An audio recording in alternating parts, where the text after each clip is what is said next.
supaya nggak ketutupan. Cek kemarin ketutupan. Dan kelihatan dia. Cek. Oke ya, start ya. Shalom Bapak Ibu yang terkasih dalam Tuhan Yesus. Shalom. Ada sukacita? Amin. Mukanya masih merengut. Kalau sukacita tuh tetap pancar dari wajahnya. Amin. Amin. Amin Eyang. Ada sukacita? Haleluya. Puji Tuhan. Mari kita bangkit berdiri. Kita akan membuka dalam doa terlebih dahulu. Mari kita satukan hati kita berdoa bersama-sama.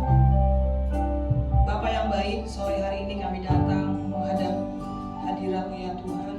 Kami mau beribadah, memuji menyembah Engkau dan mendengarkan firman-Mu. Biar pengurapan dari tempat yang maha tinggi turun atas setiap kami sore hari ini, supaya kami dapat menikmati perjumpaan pribadi kami dengan Engkau. Masing-masing kami mengalami perjumpaan pribadi, masing-masing kami menerima lawatan daripada Roh Kudus. Urapi tempat ini dari lantai 1 sampai lantai 2 ini, biar kuasa hadirat Tuhan menaungi tempat ini, Shekinah glory-Mu menaungi tempat ini. Setiap orang yang masuk ke dalam ruangan di bawah restoran, mereka boleh ditangkap oleh hadirat Tuhan. Dan kami semua yang ada di tempat ini, kami boleh bersama-sama menikmati kehadiran-Mu. Bersama-sama kami ya Roh Kudus. Kami membuka ibadah kami dengan bersyukur karena Engkau baik. Dalam nama Bapa, Putra dan Roh Kudus, yaitu dalam nama Tuhan kami Yesus Kristus, kami siap untuk memuji menyembah Engkau dalam hadirat-Mu. Haleluya. Amin. Silakan duduk kembali. Mari kita angkat pujian ini. Kita mau memuliakan Tuhan, sebab hanya Dia Tuhan yang layak dipuji dan disembah.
sungguh indah tiada taranya, sungguh beracunkan,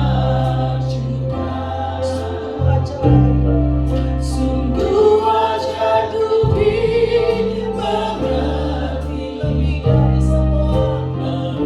dari semua yang ada.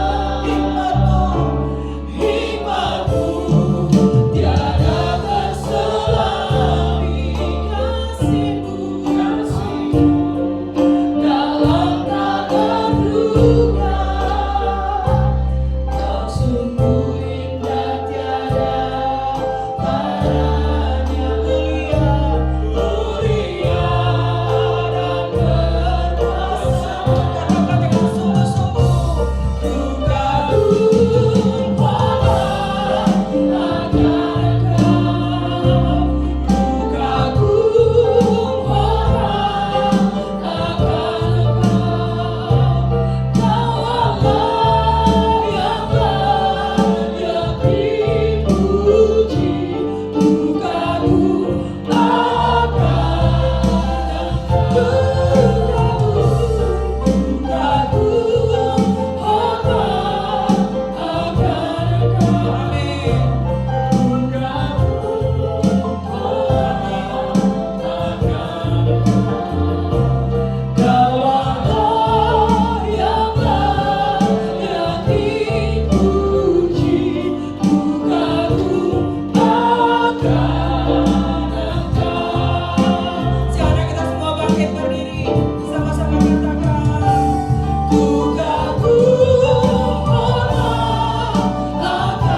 agar segala pengagungan kami, segala kekaguman kami hanya untuk Engkau Tuhan. Siapa Allah seperti Engkau? Tidak ada ya Tuhan. Di muka bumi hanya Engkau satu-satunya Allah yang kami sembah, yang kami panggil di dalam nama Tuhan kami Yesus Kristus.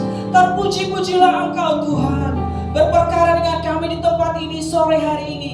Dalam nama Tuhan Yesus kami siap untuk memuji-muji Engkau. Haleluya. Yang siap memuji-muji Tuhan sama-sama kita katakan amin. Haleluya. Shalom Mbak, kata Esther. Coba lihat kiri kanannya. Disalam-salami dulu.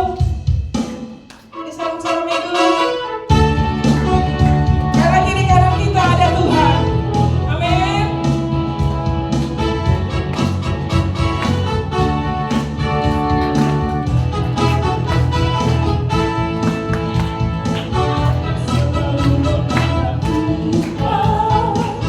Selalu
sekeliling ada Tuhan. Kalau begitu, kalau bilang kiri kananku ada, agak sedikit goyang, ya enggak Om? Ya, malah sore hari ini kita agak sedikit bergerak, kiri kanan, jangan hanya Bethany Minden aja yang seru, kita juga harus seru di sini walaupun kita komunitasnya masih sedikit. Amin. Mau berjoget buat Tuhan? Ya,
semua dalam perlindungan Tuhan ya. Karena kiri kanan kita dikurung sama kuasa Tuhan, kita dikurung sama kasih Tuhan, dan kita selalu dikurung oleh berkat Tuhan. Mari kita mau sama-sama kan katakan, aku diberkati. Oke.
Memberkati.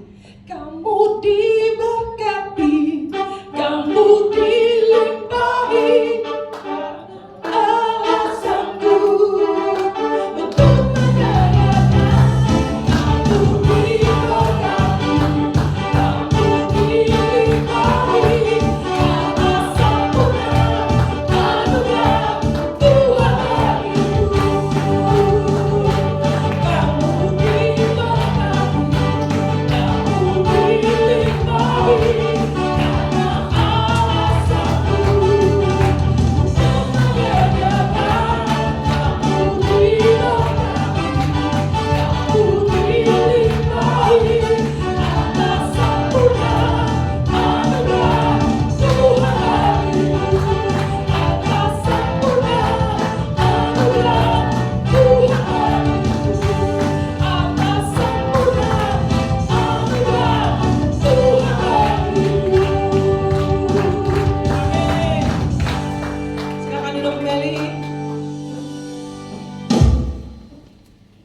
Tuhan, kami menyambut saudara-saudara kami yang baru pertama kali hadir di tempat ini. Ada Om Bambang dan Tante Esther, Ibu Esther.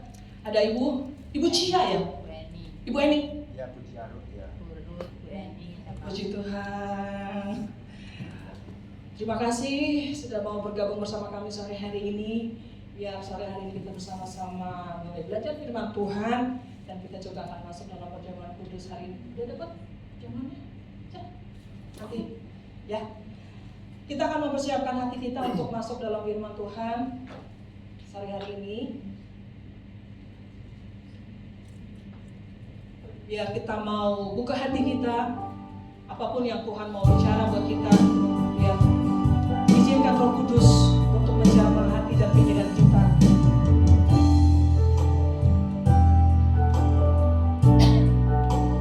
Amin, haleluya.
Mari katakan dari awal sampai kita bangkit.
yang kami dapatkan selain ada di hadirat-Mu. Sebab ketika kami ada di dalam hadirat Tuhan, kami merasakan kasih, kami merasakan pertolongan, kami merasakan mujizat, dan kami merasakan bahwa tangan Tuhan yang perkasa itu tidak pernah lepas dari hidup kami. Itulah sebabnya kami tidak takut menghadapi apapun juga dalam hidup ini, sebab kami tahu ada Tuhan yang selalu ada dan menyertai setiap langkah dalam hidup kami. Ini waktunya kami mau buka hati, kami persilakan Roh Kudus untuk mengajar kami melalui firman-Mu. Sampaikan isi hati-Mu bagi kami, urapi kami semua dalam nama Yesus. Kami bersyukur, haleluya, amin. Silakan duduk. Puji Tuhan, shalom, selamat sore buat kita semua. Kita bersyukur tentunya karena beberapa waktu ini kita memperingati baik penyaliban Yesus, lalu kemudian kebangkitannya, lalu penampakan Yesus selama 40 hari sebelum dia naik ke surga, dan hari Kamis kemarin kita peringati kenaikan Yesus ke surga. Sebelum dia naik ke surga, dia berjanji akan datang lagi.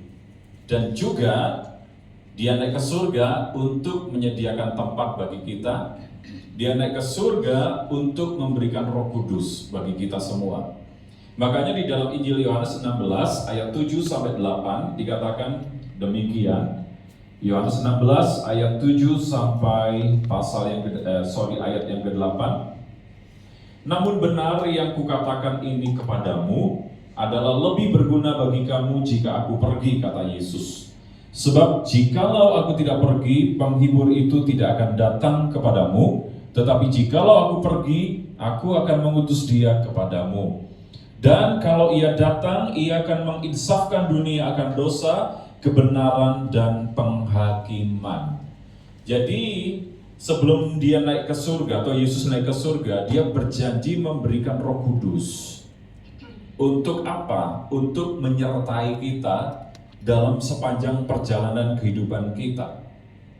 Ini yang mesti kita pahami, bahwa Yesus meninggalkan kita, gerejanya, tidak sebagai yatim piatu, tetapi dia memberikan penolong yang lain, yaitu Roh Kudus. Sehingga dikatakan, namun benar yang kukatakan ini kepadamu lebih berguna bagi kamu jika aku pergi. Sebab jikalau aku tidak pergi, penghibur yaitu Roh Kudus tidak akan datang kepadamu. Tetapi jikalau aku pergi, aku akan mengutus dia kepadamu. Nah, banyak orang menganggap bahwa Roh Kudus ini hanya sebatas kuasa. Ada juga yang berkata Roh Kudus itu tenaga yang keluar dari Allah. Tetapi kita harus pahami bahwa Roh Kudus ini adalah Allah sendiri dalam ketritunggalan, ya. Bapa, Putra, dan Roh Kudus satu hakikat dalam tiga pribadi itu. Jadi Roh Kudus adalah pribadi, bukan hanya sekedar kuasa, bukan hanya sekedar tenaga yang keluar dari Allah, tetapi dia adalah Allah sendiri yang menggantikan Yesus. Waktu dia naik ke surga, Yesus naik ke surga, maka sekarang ya yang menyertai kita, yang ada bersama dengan kita ini adalah Roh Kudus.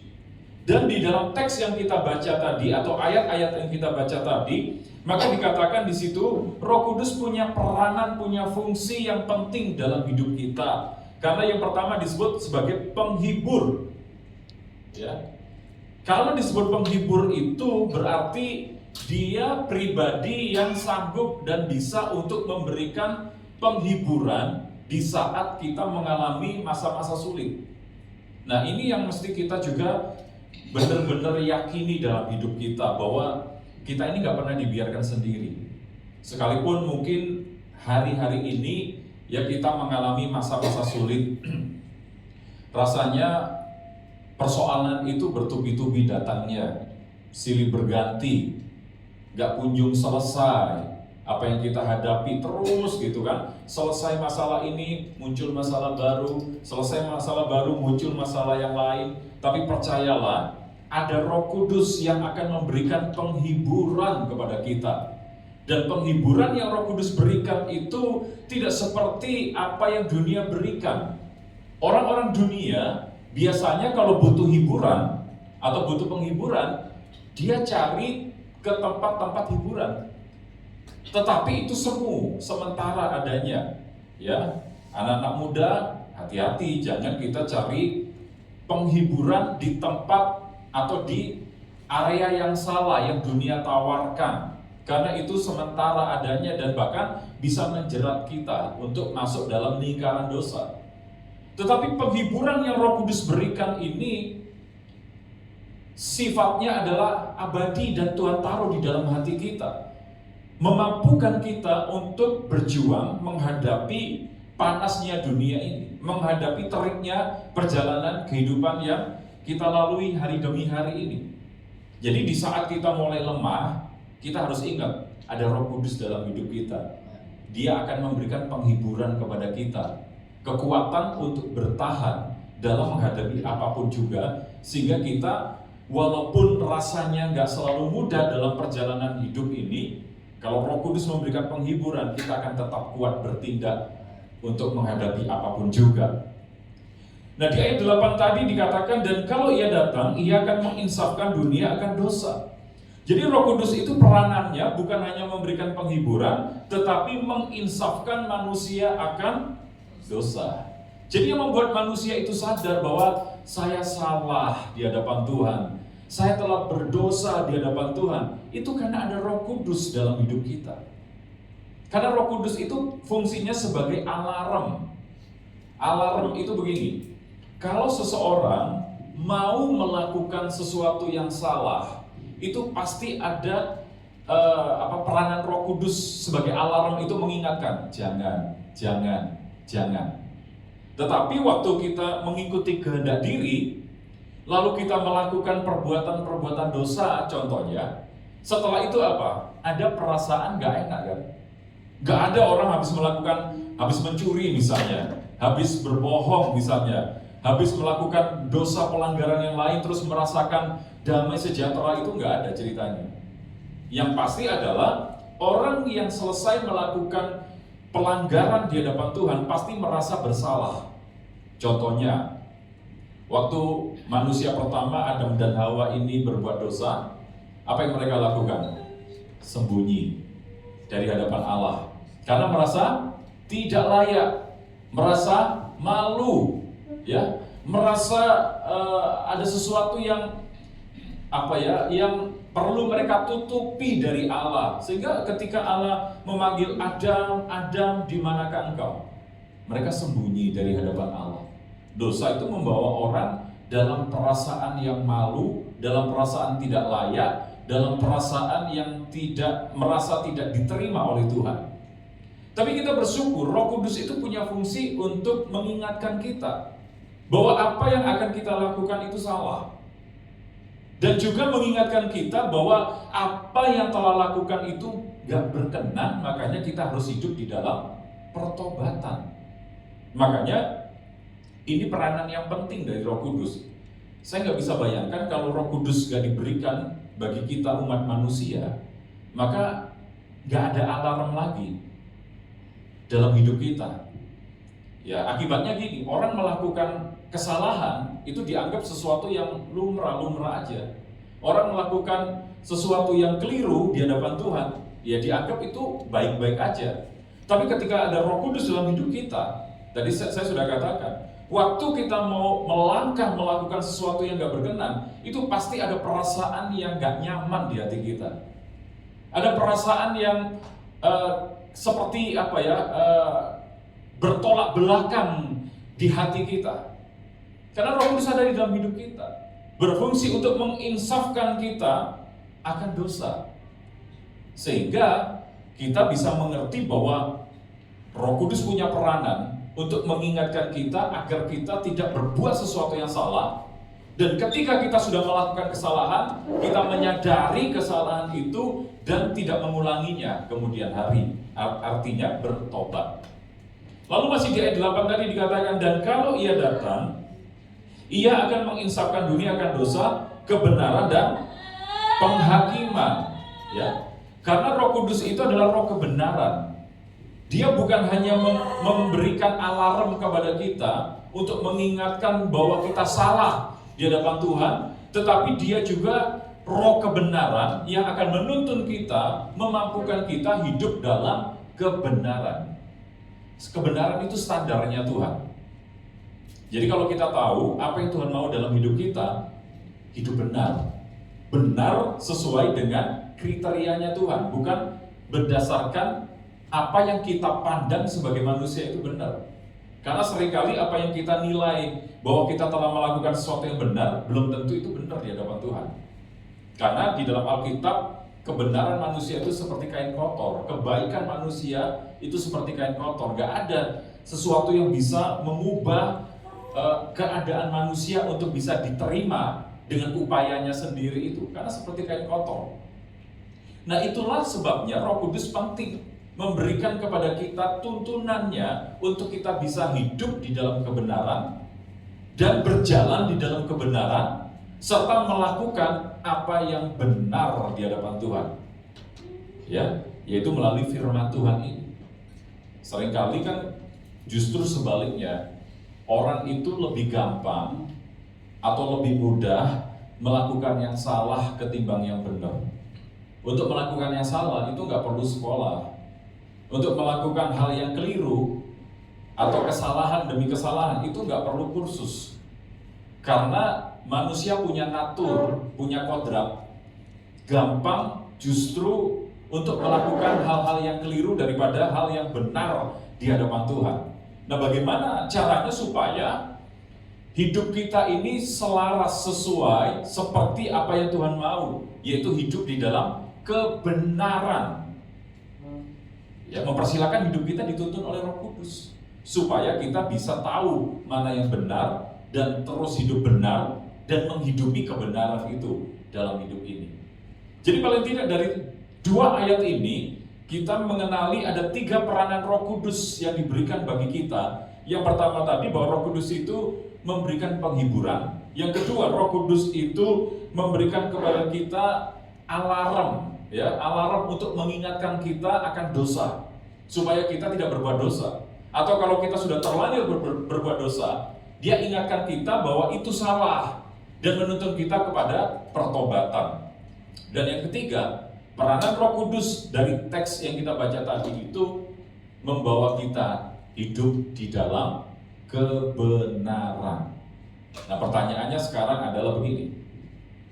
Kalau peranan Roh Kudus begitu penting dalam kehidupan kita, maka apa yang harus kita lakukan atau bagaimana sikap kita terhadap pribadi Roh Kudus itu? Pertama-tama, kita harus paham dan sadar dulu bahwa Roh Kudus ada di dalam hidup kita. Coba kita baca di dalam 1 Korintus 6 ayat 19. 1 Korintus 6 ayat 19 ini ayat yang populer ya. Atau tidak tahukah kamu bahwa tubuhmu adalah bait Roh Kudus yang diam di dalam kamu, Roh Kudus yang kamu peroleh dari Allah, dan bahwa kamu bukan milik kamu sendiri. Dikatakan tadi, tidak tahukah kamu bahwa tubuhmu adalah bait Roh Kudus? Artinya, Roh Kudus diam di dalam hidup kita. Waktu kita percaya Yesus, menjadikannya sebagai Tuhan dan Juru Selamat, maka saat itu juga Roh Kudus ada dalam hidup kita. Dia tinggal di dalam hidup kita, menjadikan hidup kita sebagai bait-Nya, sebagai tempat Dia bersemayam. Nah, kesadaran ini menjadi penting supaya kita tidak hidup untuk diri kita sendiri, atau kita tidak mengotori tubuh kita yang adalah bait Roh Kudus itu. Tetapi kita jaga, ya. Di dalam salah satu bagian firman Tuhan dikatakan begini, janganlah kamu merawat tubuhmu untuk memuaskan keinginan-keinginan hawa nafsumu. Ya, tapi di satu sisi Paulus ingatkan kita dalam 1 Tesalonika 5 ayat 23, ya, biar roh, jiwa dan tubuh kita tetap terpelihara dengan sempurna dan tak bercacat sampai kedatangan Yesus Kristus Tuhan kita. Artinya kita harus jaga 3 elemen dalam hidup kita ini, roh, jiwa dan tubuh kita. Merawat tubuh itu penting. Tujuannya bukan untuk memuaskan hawa nafsu kita, tetapi untuk memeliharanya supaya kita kita tetap berkenan kepada Tuhan karena di dalam hidup kita ini ada Roh Kudus. Roh Kudus diam di dalam hidup kita. Jadi kalau kita sadari tadi bahwa 3 peranan Roh Kudus itu sangat penting dalam hidup kita. Tadi sebagai penghibur, sebagai alarm untuk menginsafkan dunia akan dosa, dan juga menuntun dalam kebenaran. Maka yang mesti kita lakukan atau sikap kita adalah begini. Yang pertama, kita harus sadar bahwa Roh Kudus ada dalam hidup kita. Karena kesadaran itu akan membawa kita untuk menjaga hidup kita tetap dan terus berkenan kepada Tuhan. Yang kedua, sikap kita terhadap Roh Kudus adalah begini, bersekutu dengan Dia, atau hidup dalam sebuah persekutuan dengan Roh Kudus. Ini sesuatu yang penting, karena waktu kita bersekutu dengan Roh Kudus, maka akan melahirkan yang pertama, dampak dari persekutuan dengan Roh Kudus memberikan kepada kita sebuah kepekaan demi kepekaan yang lebih lagi. Ini sangat penting karena kita hidup di dunia yang serba nyaru, atau kita susah membedakan ini yang benar mana, kanan ini benar atau kiri yang benar.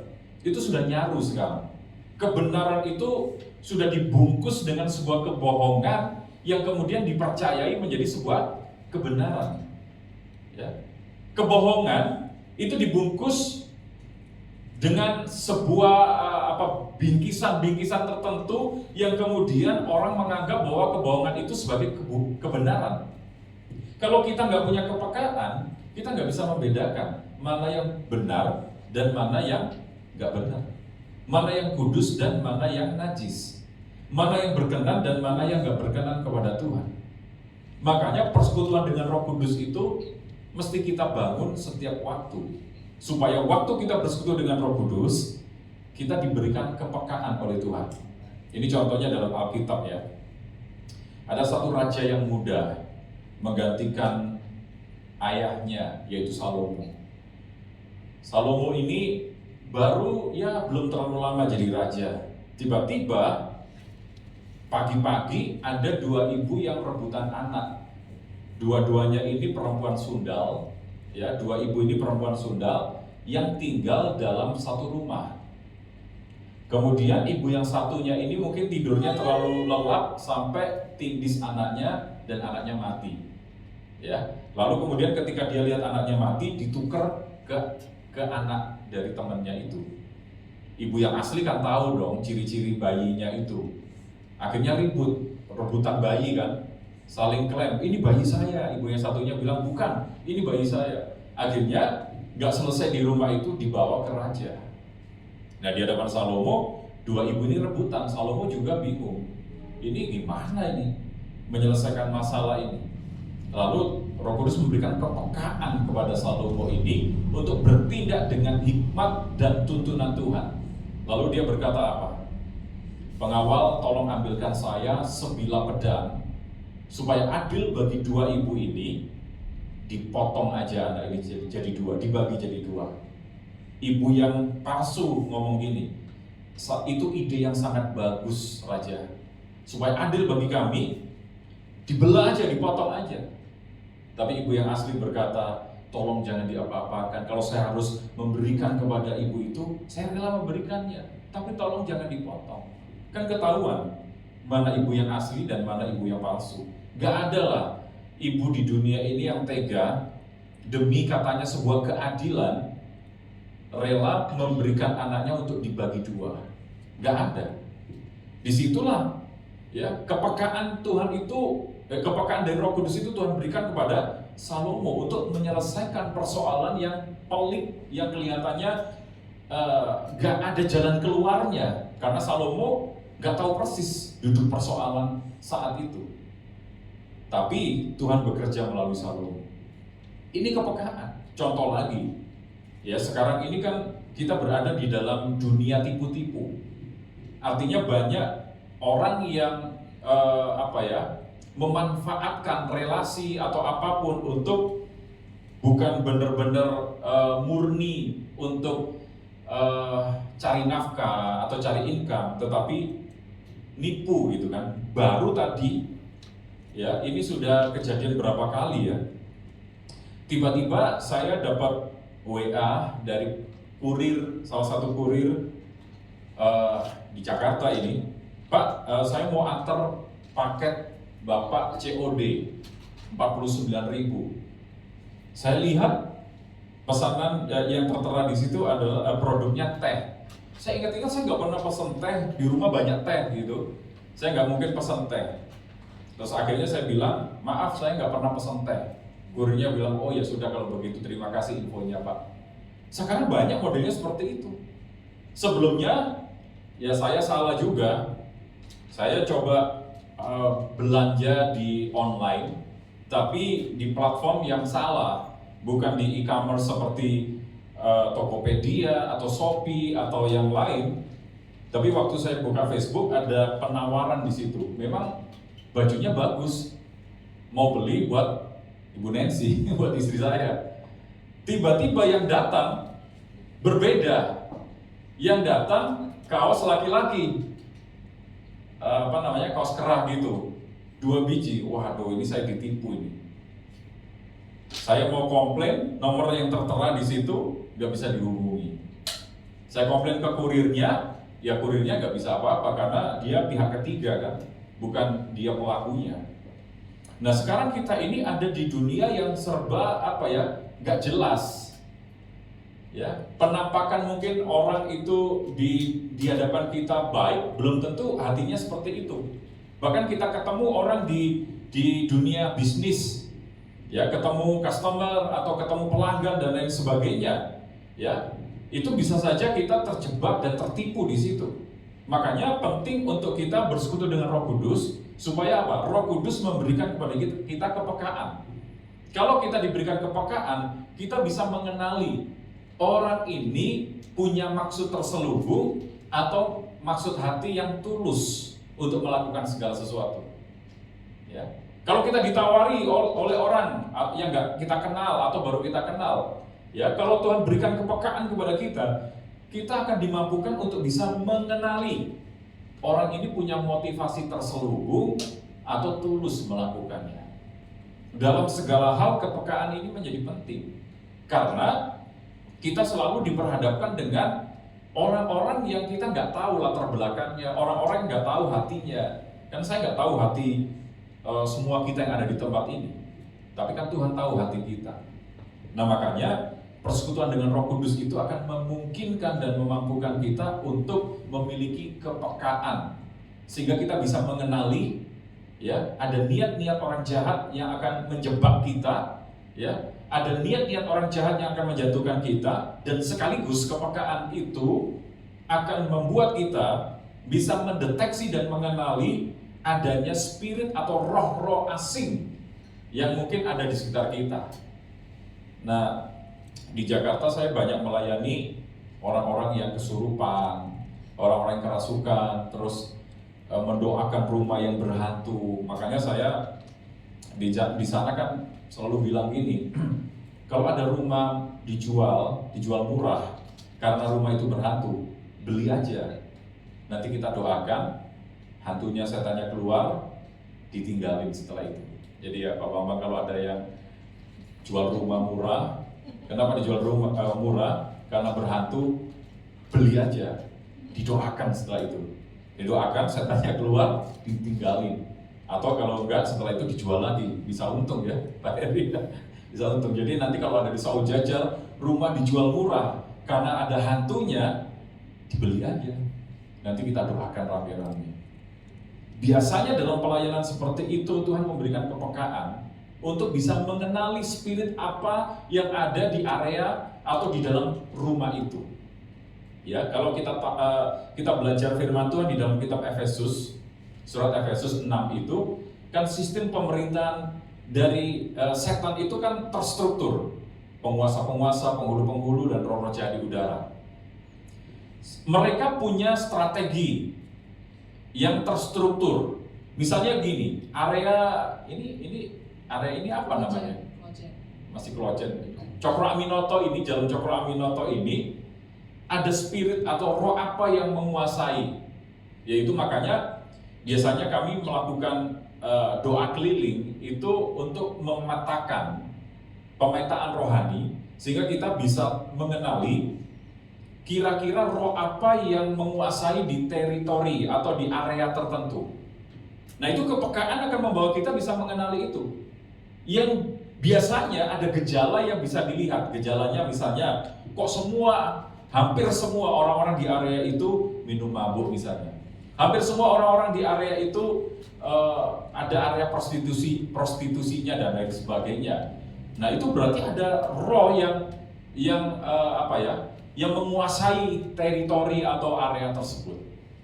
Nah, ini penting supaya dengan kepekaan itu kita bisa mengenali bahwa tempat ini ada sesuatu yang lain, ada roh lain yang harus kita doakan supaya roh itu keluar, ya, roh setan, roh jahat itu keluar dari area itu dan minta Tuhan yang menguasai tempat itu.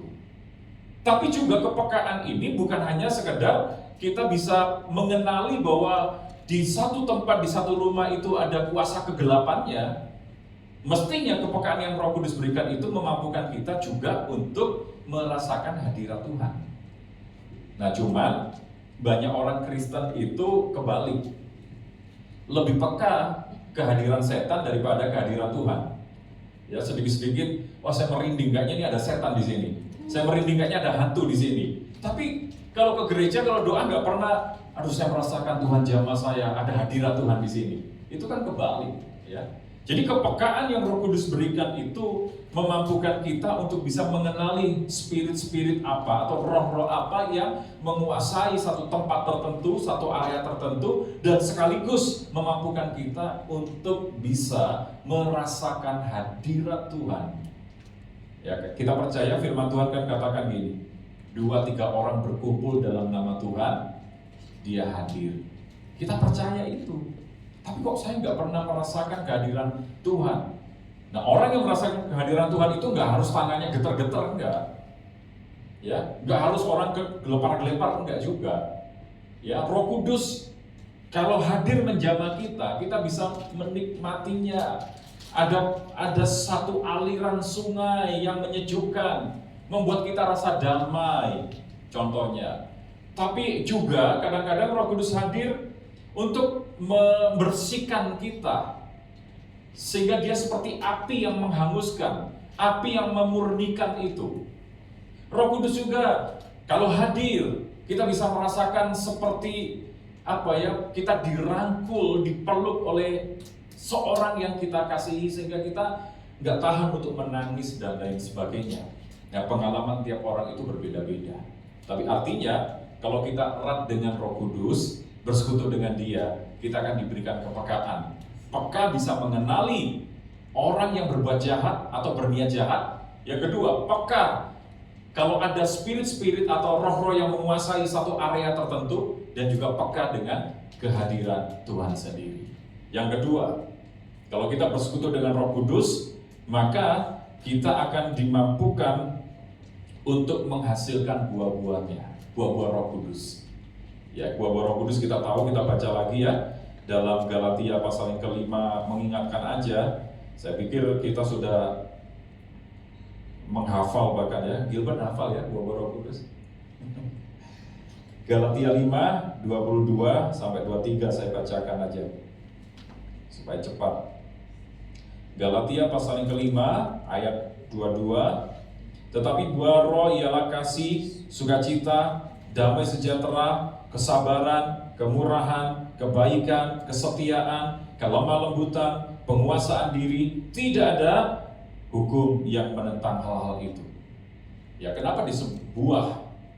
Ya, buah itu untuk apa tujuannya? Buah itu untuk dinikmati. Ya. Buah-buah Roh Kudus itu supaya melaluinya hidup kita juga dinikmati oleh Tuhan dan dinikmati oleh orang lain. Coba kalau kita punya kasih kepada sesama, ya, kita punya kemurahan hati, kita punya kebaikan, kita punya kelemah lembutan, penguasaan diri, maka itu akan membawa kita untuk membangun sebuah hubungan yang baik dan relasi yang baik dengan sesama, sehingga ya kehadiran kita disukai oleh orang banyak. Jadi buah itu selalu tujuannya untuk dinikmati. Jadi kalau kita bersekutu dengan Roh Kudus, memungkinkan kita untuk memiliki buah-buah Roh Kudus. Sehingga ketika hidup kita berbuah, ada buah-buah Roh Kudus, punya tadi itu kasih, sukacita, damai sejahtera, kesabaran, kemurahan, kebaikan, kesetiaan, kelemah lembutan, penguasaan diri, 9 buah Roh Kudus itu, maka hidup kita dinikmati oleh Tuhan dan dinikmati oleh orang lain. Artinya hidup jadi berkat. Jadi persekutuan dengan Roh Kudus yang kedua memungkinkan kita untuk menghasilkan buah-buah Roh Kudus. Karena Tuhan mau hidup kita itu menjadi berkat buat orang lain dan menyenangkan Tuhan. Yang ketiga, waktu kita bersekutu dengan Roh Kudus, maka Roh Kudus akan mengarahkan setiap langkah demi langkah dalam perjalanan hidup kita. Kita ini manusia terbatas. Semakin kita bertambah usia, pandangan kita semakin terbatas. Daya jangkau kita semakin terbatas. Kita nggak bisa lihat ke depan itu jarak 1 kilo atau 1,5 kilo, 2 kilo nggak bisa. Mata kita menjangkau ke depan ini terbatas. Sehingga orang bijak berkata gini, hari esok masih menjadi misteri, hari depan masih menjadi tanda tanya. Nah, apa yang akan terjadi besok kita nggak tahu. Yang akan terjadi lusa, tahun depan itu masih menjadi misteri buat kita. Nah, bagaimana caranya supaya dalam perjalanan kehidupan kita, di mana kita nggak tahu apa yang akan terjadi ke depan itu, supaya kita nggak salah langkah, supaya kita tidak salah jalurnya, maka Roh Kudus akan menuntun kita, akan mengarahkan kita lewat jalan mana, belok kanan atau belok kiri. Sekarang, kalau saudara ada di tempat yang belum pernah kita datangi, sekarang kan ada aplikasi Waze atau Waze itu atau Google Maps, itu bisa mengarahkan. Kita tinggal masukkan aja lokasinya, nanti akan dituntun. Pak Bambang kesini kan pakai map diarahkan. Istri saya kirim alamat di sini, lalu dari rumah diarahkan belok kanan, 500 meter belok kiri, putar balik 50 meter tujuan Anda ada di sebelah kanan. Misalnya seperti itu. Nah, Roh Kudus seperti itu akan mengarahkan, menuntun, menavigasi kehidupan kita. Makanya penting untuk kita bersekutu dengan Dia.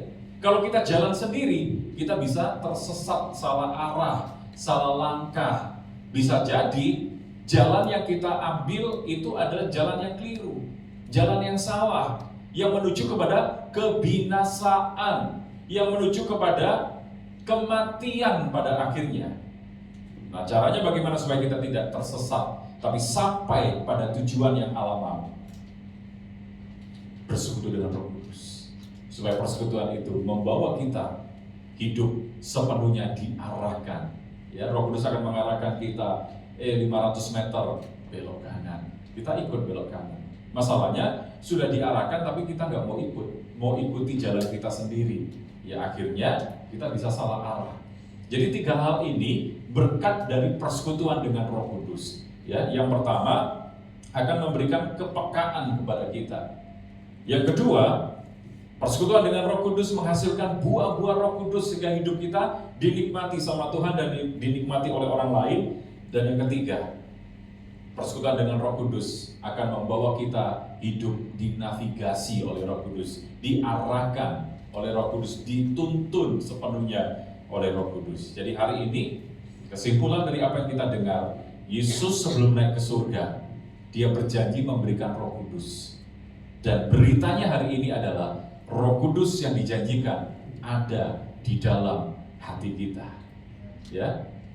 Jangan dianggurin Roh Kudusnya, jangan dibiarin Roh Kudusnya, tapi biar kita bersekutu dengan Roh Kudus, karena Dia penghibur dalam kehidupan kita, Dia alarm yang menginsafkan kita akan dosa dan membawa kita dalam kebenaran. Dan saya percaya siapapun kita yang bersekutu dengan Roh Kudus akan membuat kita memiliki kepekaan yang lebih, dan kepekaan itu menjadi modal di dunia yang serba tidak menentu hari-hari ini. Kalau orang mau tipu kita, orang berniat jahat kepada kita, maka Roh Kudus akan memampukan kita untuk bisa mendeteksi dan mengenali bahwa ini penipu, ini nggak benar.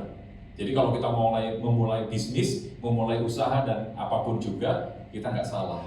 Karena Tuhan, Roh Kudus akan menuntun kita, mengarahkan kita. Dan kepekaan juga untuk mengenali adanya kehadiran kuasa-kuasa kegelapan, juga sekaligus kehadiran Roh Kudus sendiri dalam hidup kita atau hadirat Tuhan. Dan yang kedua, persekutuannya membawa kita memiliki dan menghasilkan 9 buah Roh Kudus itu, serta akan menavigasi kehidupan kita.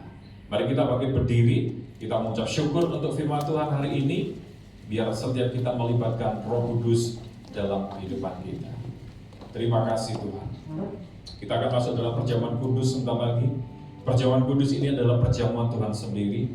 Setiap kali kita makan roti dan minum anggur yang adalah lambang tubuh dan darah Yesus, ini menjadi peringatan akan Yesus Kristus yang telah berkorban, yang telah mati bagi dosa-dosa kita.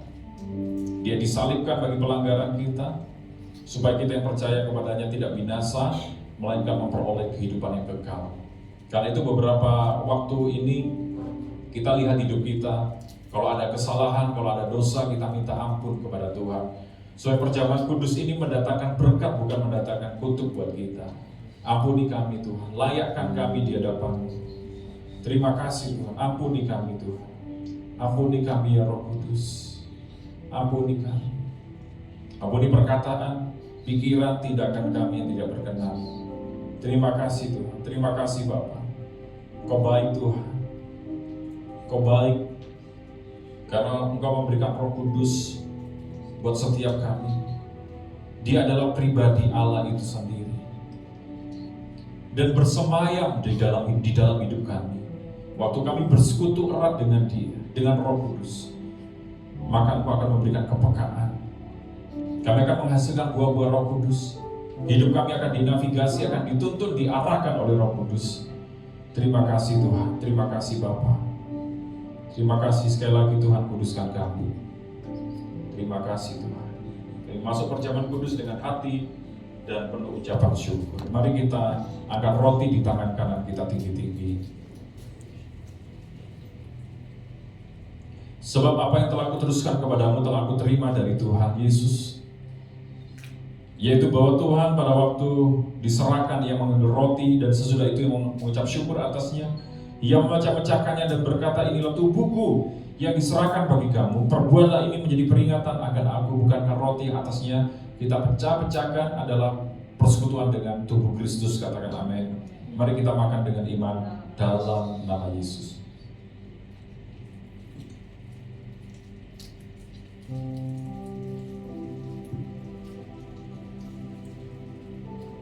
Kita angkat cawan anggur kita di tangan kanan kita. Demikian juga Ia mengambil cawan sudah makan lalu berkata, cawan ini adalah perjanjian baru yang dimeteraikan oleh darahku. Perbuatlah ini setiap kali kamu meminumnya menjadi peringatan akan aku. Bukankah cawan anggur yang atasnya kita mengucapkan syukur adalah persekutuan dengan darah Yesus? Katakan amin. Mari kita minum dengan iman dalam nama Yesus. Mari kita mengucap syukur kepada Tuhan. Terima kasih Tuhan. Kami bersyukur Tuhan, Engkau baik. Engkau baik Tuhan. Kami bersyukur. Terima kasih Tuhan. Pengorbanan-Mu tiada tara. Kau selalu ada dalam hidup kami Tuhan. Terima kasih Tuhan. Kami bersyukur. Terima kasih Yesusku.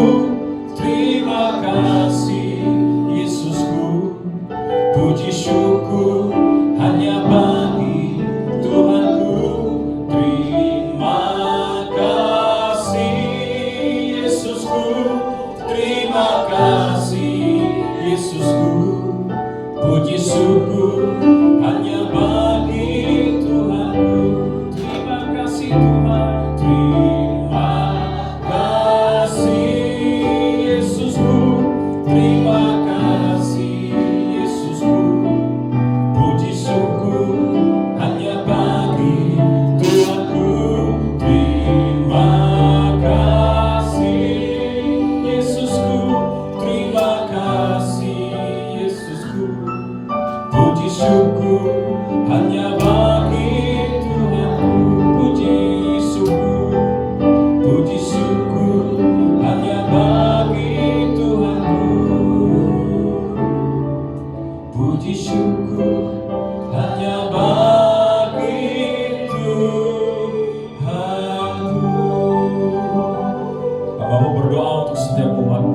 ini datang dengan sakit penyakit, kami percaya melalui perjamuan kudus hari ini, sakit penyakit apapun Tuhan sudah sembuhkan dalam nama Yesus.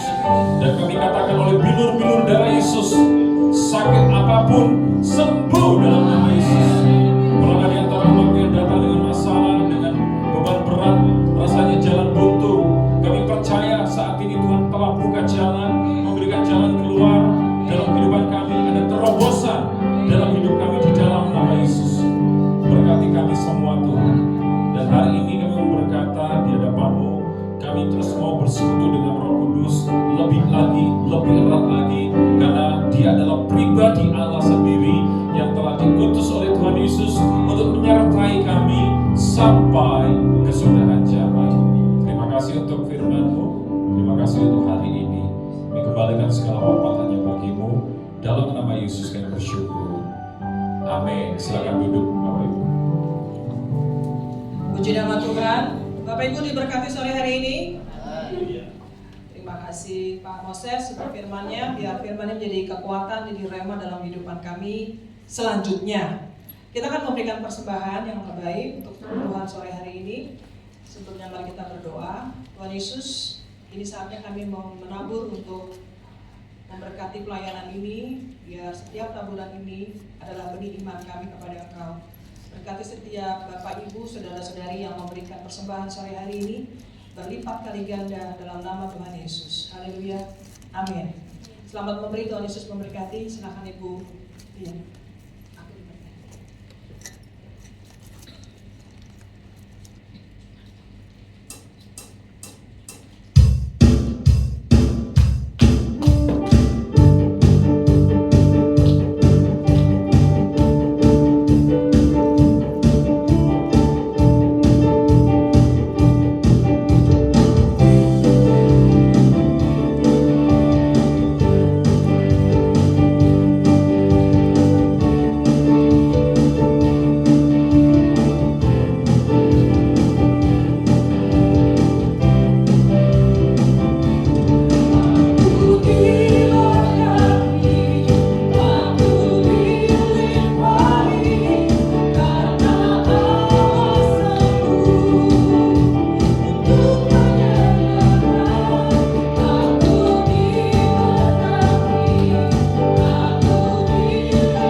Sore kita mau memuji Tuhan, beribadah, mendengarkan firman Tuhan.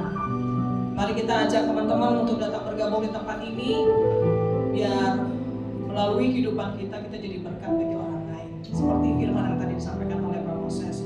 Itu aja pengumumannya. Kita akan masuk dalam doa syafaat, setelah itu doa berkat. Sejauh kita bangkit berdiri untuk berdoa bersama.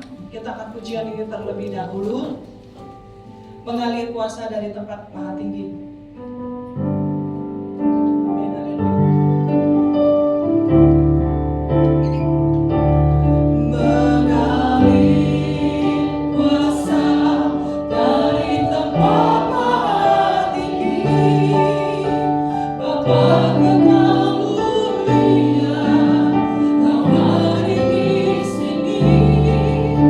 Menyembuhkan hati, menyembuhkan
sungguh baik dalam kehidupan kami. Kau pelihara kami, Kau berkati kami, Kau beri kekuatan, Kau beri kesembuhan dari segala sakit kami, Tuhan Yesus. Kau beri penghiburan, Tuhan. Tuhan Yesus, ke sore ini kami boleh berada di tempat ini. Ini kasih dan karunia Engkau yang kami terima. Tuhan, kami seberapa yang ada ini, Tuhan Yesus, yang boleh datang ya Tuhan, berkumpul memuji dan memuliakan Engkau, Tuhan Yesus. Tuhan, Kau pakai, Kau berkati ya Tuhan setiap.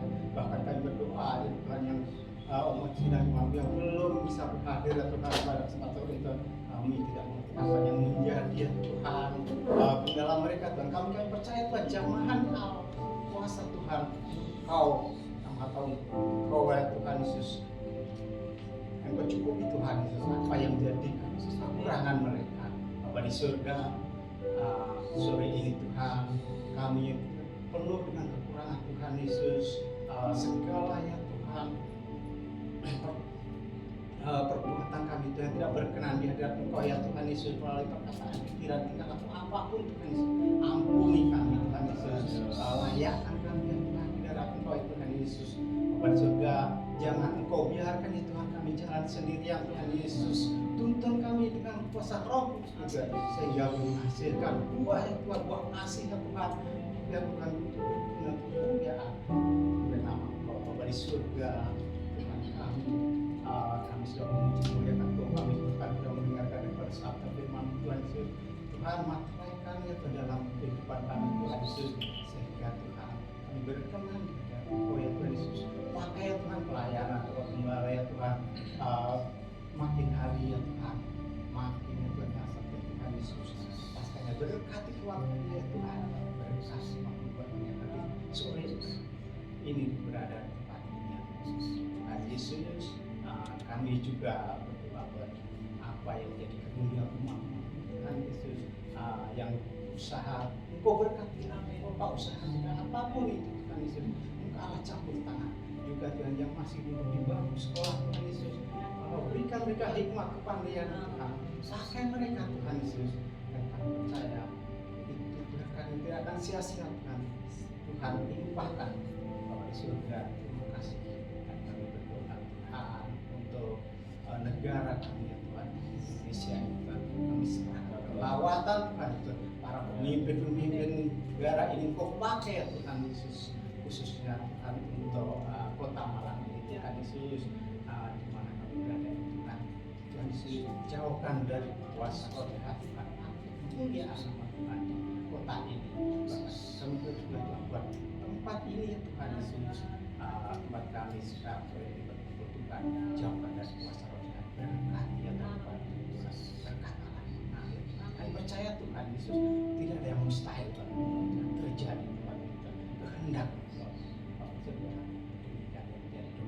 harapan kami sore ini, kembalikan kehadiran Engkau. Mari Bapak Ibu yang terkasih, kita arahkan hati kepada Tuhan. Terimalah berkat anugerah dan damai sejahtera dari Bapa di surga melalui putranya yang tunggal Yesus Kristus, dan persekutuan yang manis dengan Roh Kudus menyertai memberkati dari sekarang sampai Maranatha. Yesus datang pada kali yang kedua, bahkan sampai kekal selama-lamanya. Dalam nama Yesus kita terima berkat ini. Haleluya. Amin. Selamat sore, Tuhan memberkati. Selamat hari Minggu semuanya. Tuhan Yesus berkati. Berkati. Monggo jangan langsung pulang. Sudah hadir. Terima kasih.